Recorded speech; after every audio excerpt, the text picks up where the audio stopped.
if I could, on 2 points that were brought up, because I think these were very good. The first would be Angelina's. I think there's nothing I hate worse than like an American showing up in an emerging market, and I've worked in a couple. I worked in Poland when it started, and said, your market should be like ours, because ours is better. Like this doesn't make sense. There's two things here.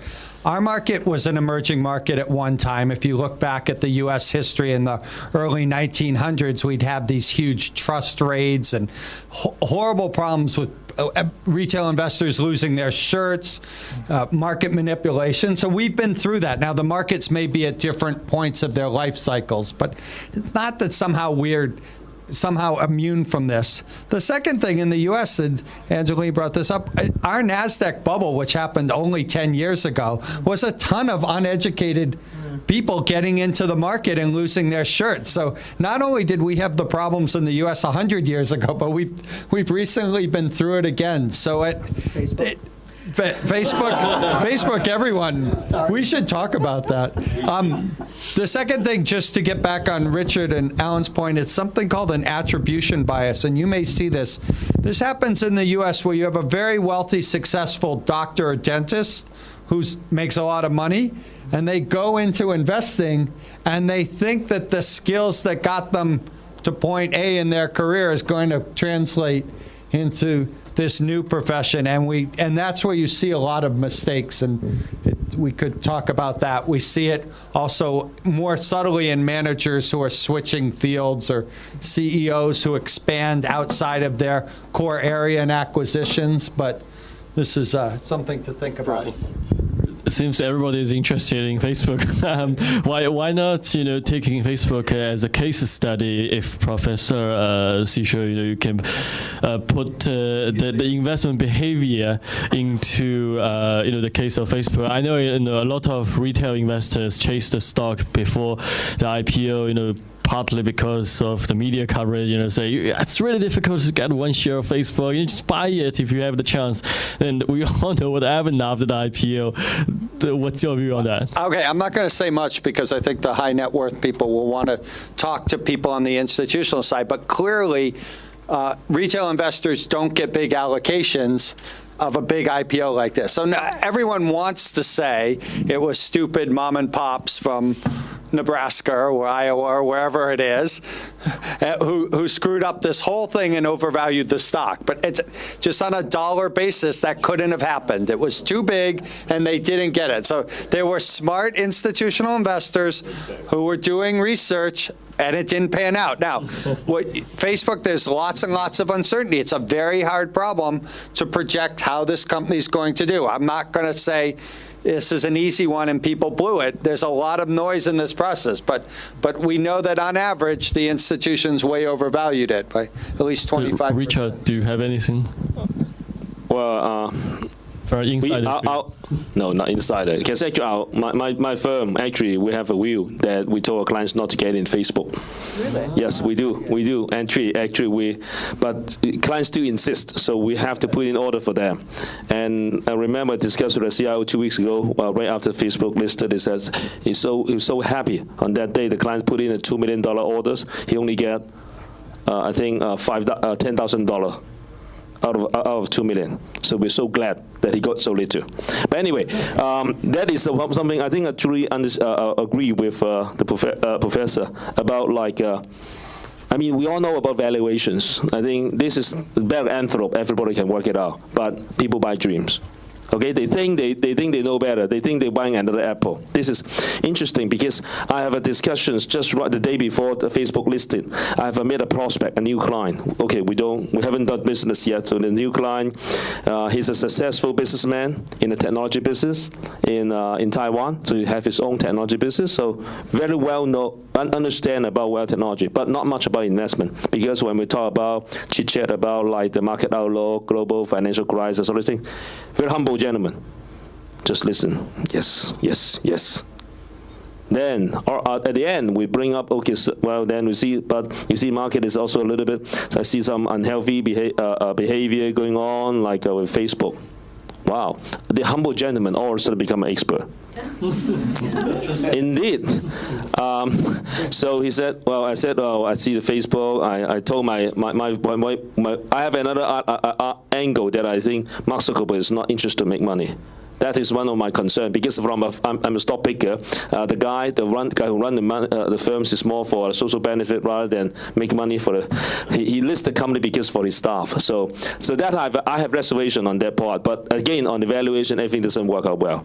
But then I want to tell the client all of a sudden become very excited and tell me about why he liked Facebook, why he think the story is good, why it's successful. And imagine he's actually a tech expert. So he run IT company, he run like technology companies, and I'm sure he got a lot. So I didn't. Richard, do they have a problem? So whether it's an expert doesn't really, really make the difference. Do you find your clients have a problem with this idea of financial markets can overvalue good companies, right? You can have a great company, Apple, if the price triples tomorrow, it's overvalued. It doesn't matter how good or bad its prospects are. That's what gives bubble. Right, but do they understand, is this a problem with?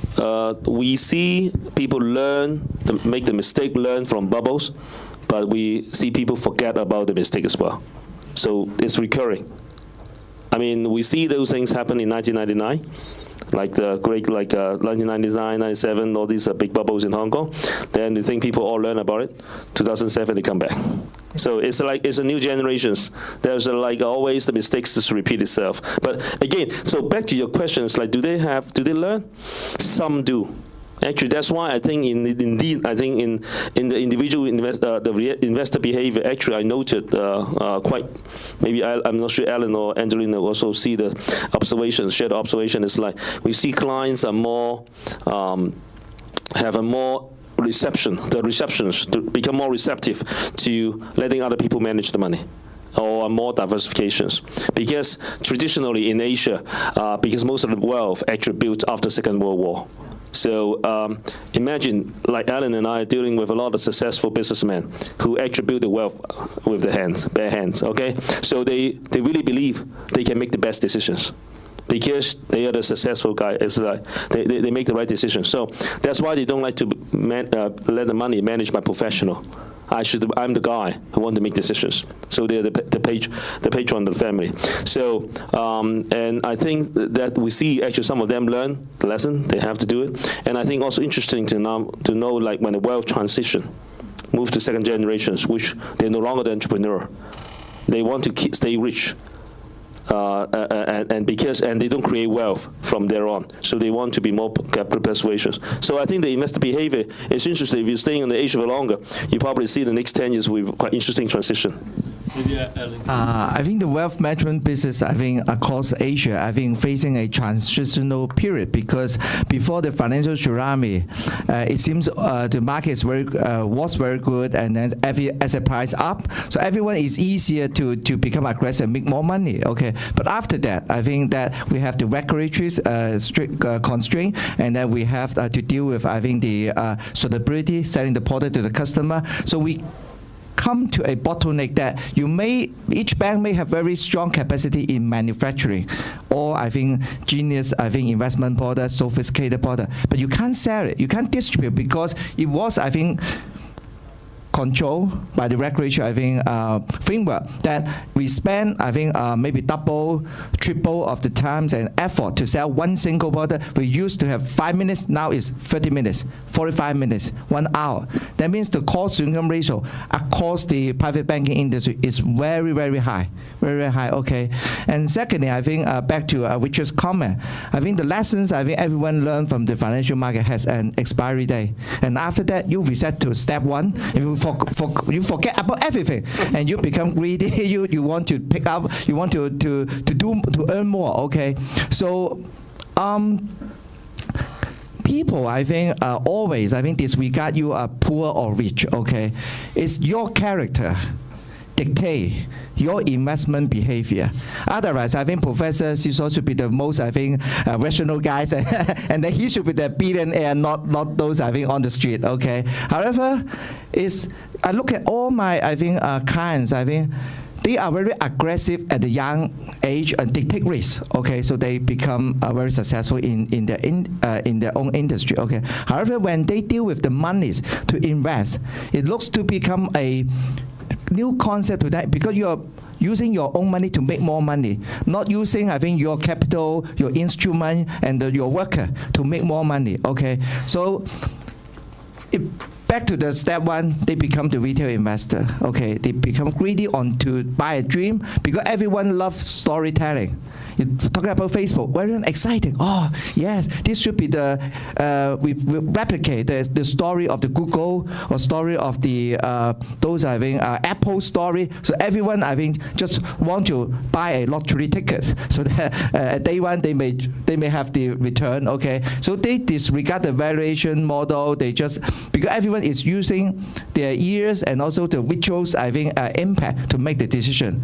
Imagine you may have a dinner gathering with your customer or your professional peer group, everyone talking about exciting, and then the next day you want to do something. You will not do the research, you will not do the variation model to test whether it's good. You just want to follow your emotional behavior to make the investment decision. Yeah. Could we just step back for a second and taking what Alan has just said? Facebook or any company that's actually trying to list, what are they doing? They're trying to raise money. So their goal is, let's raise as much money as possible. Mr. Zuckerberg wanted to raise as much money for himself, his pocket, as well as for his company. So that's one side. Then the other side, you have the investor who wants to make money, either be it in the United States or be it in China or be it in Hong Kong. You have an investor that wants to make as much money as possible. So the story that he's selling, or whoever it happens to be is selling, they have to buy it and they have to be the educated person to study this. The problem that happened with Facebook, and which is what regulators are looking at right now, was there was certain information that the retail investor was not given that disadvantaged retail investors as well as some institutional investors.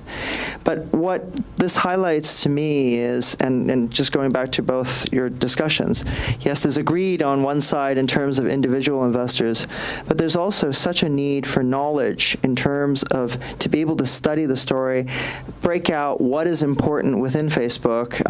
Is it their mobile phone, whatever applications or whatever it happens to be, but they have to be able to seek out what is the wheat and what is the chaff of the story and make an informed investment decision. But retail investors didn't even understand the game in the U.S., which is a stock doesn't have to follow certain rules until the day it's traded. So the day before it's traded, it's a private company that has one set of fair disclosure rules. And the day after it starts trading, it has another, right? So it's not even clear whether the selective disclosure broke any rules, if I'm correct, right? Pre-IPO, you're allowed as a private company to give money, give information to who you want. So it may be that you should never buy an IPO as an individual because you're not protected by SEC rules in the U.S., but you know more than I do. See, that's why we're trying in Hong Kong, and I know my ex-colleagues in the SFC, we have very strict rules in terms of information before an IPO and what information can be disseminated once there's a blackout. So in Hong Kong, there's a protection. Why are small investors encouraged? And there's always a tranche given to small investors in Hong Kong. And that's because the government encourages or wants the giving back to the Hong Kong public, which is why the REIT and all the different small offerings happen here. So you'll always see retail investors in Hong Kong. And I think that same type of concept, because CSRC was trained with Hong Kong SFC, they do have that opportunity in China to also trade that way. But I think information is really, really important. The problem is, going back to what Alan's saying, everybody throws out the information and just goes with gut. And these guys over here who are actually trying to raise money are building up this hype. Wow, this is the best company since sliced bread. That's their job to do it because they're supposed to be raising money. But these people aren't actually listening to their brains instead of listening to their heart or what has been sort of put out there as information. I just wanted to add that in terms of. Yeah, it's great discussion. Maybe for time reason, maybe we open the question to the floor. Feel free to raise your hand if you question. Perhaps before you ask a question, just give your name and organization if possible.